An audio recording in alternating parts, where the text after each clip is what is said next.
Добър отбор в случая спечели, по-опитния отбор, смея да кажа. Имахме липса в нашия състав, но така играем вече 4-5 мача. Поздравявам отбора на Марица Пловдив с повече опит. Спечелиха мача, да, с малко повече голове, ние пък не можахме да вкараме ситуацията.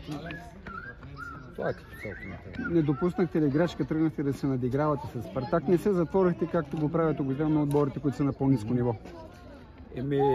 По принцип трябваше така да играем.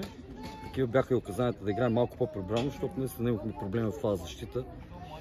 Там видях, че сменихме по времето. Цето Стонев можеше едно по време да играе и Дани Спасов едно по време, някакси позакръхме положението.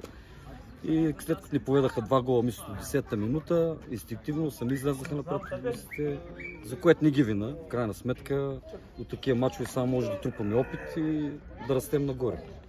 А как ще се отрази една подобна загуба? Лидери сте в третото ниво, обаче се вижда разликата между следващото, по-горното каква е? Ние тепърва градим отбор, евентуално ако се класираме за по-горно ниво, тепърва градим отбор, нашите футболисти са също млади.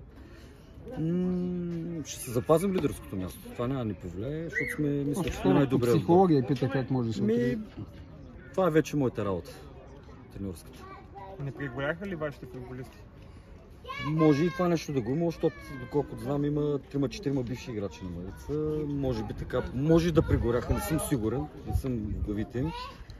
Но, какво да ви кажа, пак ви казвам, по-опитният отбор за мен с по-класните футболисти спечели матча.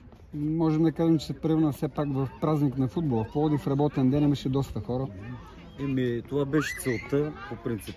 Това е ясно, че няма да спечелим купата, нито Марица. Радвам се, че така отдавна тук толкова хора не бях виждал на този стадион. Много деца, което е радващо. Да, нашите привърженици малко така с наведени до страни по стадиона, но по крайна сметка нашата основна цел като цяло тази година е да се преборим, ако може да влезем по-горна група. Успех! Благодаря и аз.